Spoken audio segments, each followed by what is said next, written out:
Hello, I'm Jonasz Lewiński and you're watching TVP World Talks, where every word matters. Ukraine's President Volodymyr Zelenskyy is continuing his efforts to sell the so-called victory plan to his allied countries. Now, high on the agenda are the Nordic countries, which have been adamant in their support of Ukraine. So President Zelenskyy decided to visit Iceland and explain what needs to be done in order to win the war. Will he succeed? Well, all these questions and more we'll be asking to our guest today, Silja Bára Ómarsdóttir, Professor at the International Affairs at the University of Iceland. Hello and welcome to TVP World. Hello. So what do you think are the main objectives that President Zelenskyy wants to achieve at this stage when it comes to his visit in Iceland and his ongoing efforts concerning the victory plan? Well, I think President Zelenskyy was using the trip here to meet with all of his Nordic partners, allies, as you said. The Nordic Council was meeting, or is still meeting, in Reykjavik this week. And being able to meet 5 friendly heads of states in one meeting, of course, is very effective. The meeting also, or the visit also included visits with President of Iceland, who has actively spoken of the importance of peace and reaching peace in Ukraine. And President Zelenskyy was able to also meet with Icelandic journalists and Nordic journalists to promote his emphasis on the victory plan. The main objective, of course, is to get increased financial and military support. And for the first time, the Nordic Council now consists of 5 NATO members. Until earlier this year, only 3 of the, until the beginning of the Ukraine war, there were 2 countries that were either non-aligned or neutral, and they are now all NATO members. So it is the first time that we have a conversation about security and defense at the platform of the Nordic Council. So for Zelenskyy to be able to enter that conversation, I believe is very important. So by way of explanation to our international audience, why are Nordic countries more receptive to President Zelensky's arguments than, say, countries of Western Europe? What are the main points of contention when it comes to, for example, the Nordic countries on the one hand and Russia on the other? And why are they basically thinking, okay, we can no longer afford to ignore the Russian threat? Mm-hmm. Well, for one thing, the Nordic countries have very small populations. The biggest, Sweden, has about 10 million. Iceland is the smallest of the fully independent countries, and it has a population of 400,000 people. So for small countries, being able to rely on the rule of law in the international arena is extremely important.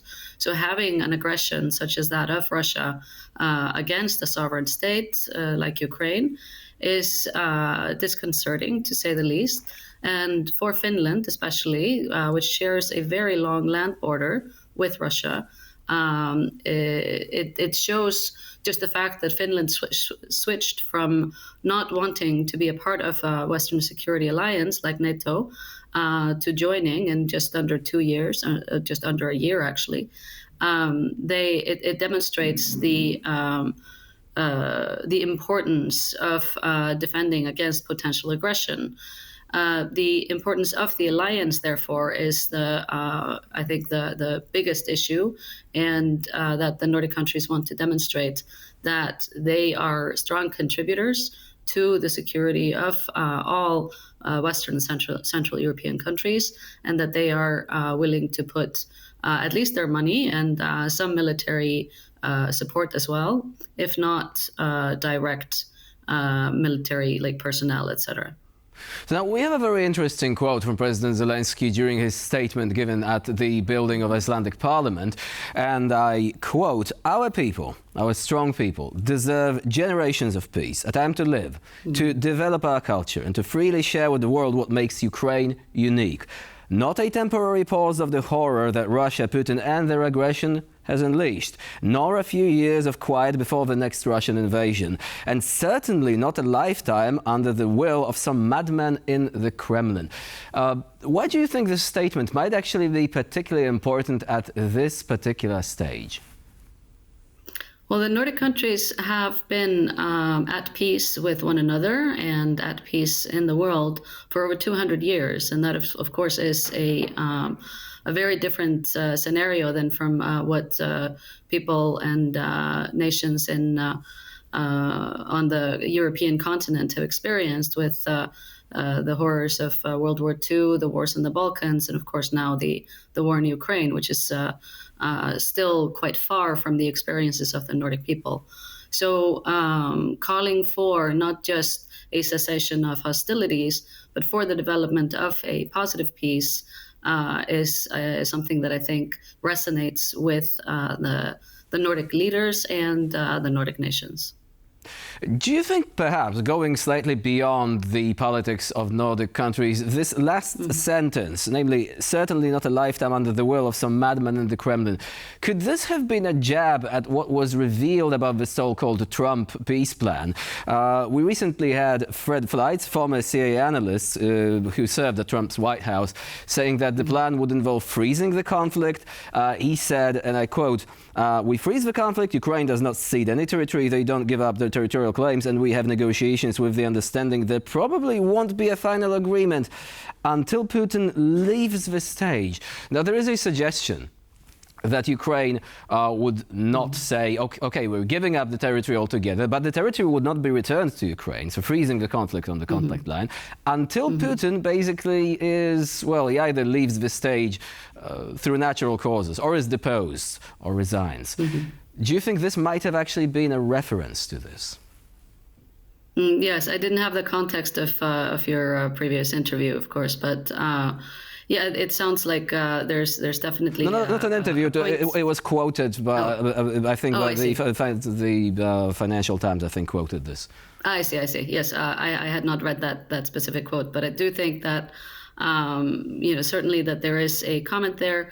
The Nordic countries and maybe Iceland in particular have traditionally had quite good relations with Russia, especially with regard to trade, but that has changed very rapidly over the course of the last 2.5 years. So I think that there is a receptiveness to this kind of comment. And of course, with the elections in the US impending, so many leaderships, so many governments in Europe are also planning for what might happen if Donald Trump wins, and that includes what will happen in Ukraine. Because, like I said at the beginning, recognizing the rule of law and the right to the existential right of sovereign countries is very important to the Nordic countries. So I think this point probably resonated very strongly.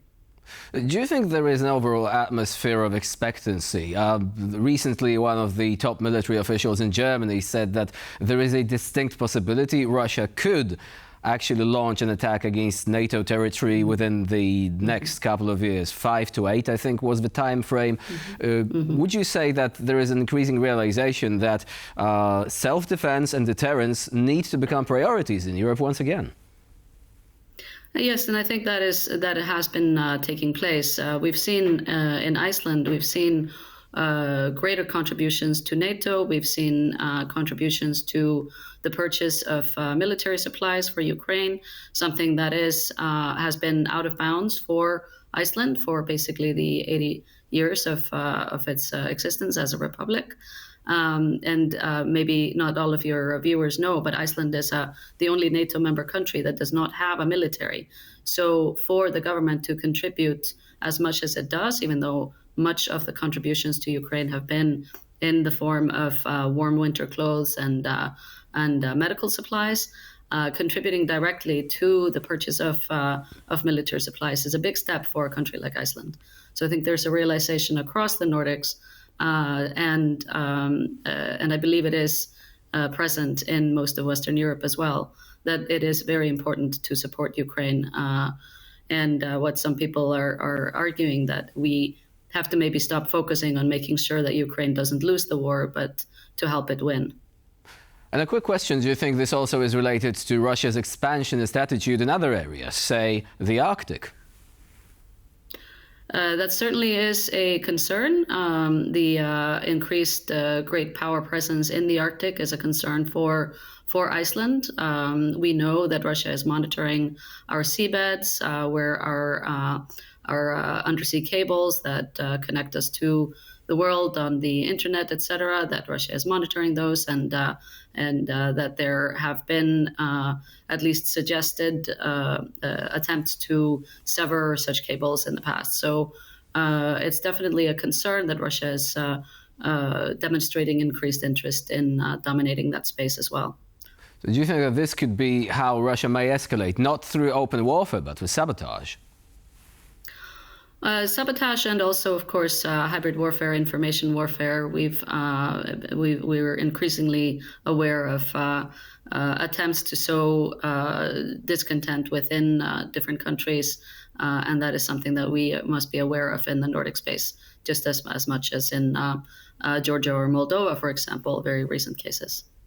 So political interference is also on the list of Russia's methods which are being used in this hybrid conflict against the Absolutely. West. Silja Bára Ómarsdóttir was our guest today here on TVP World. Thank you very much for joining us and for sharing your insight.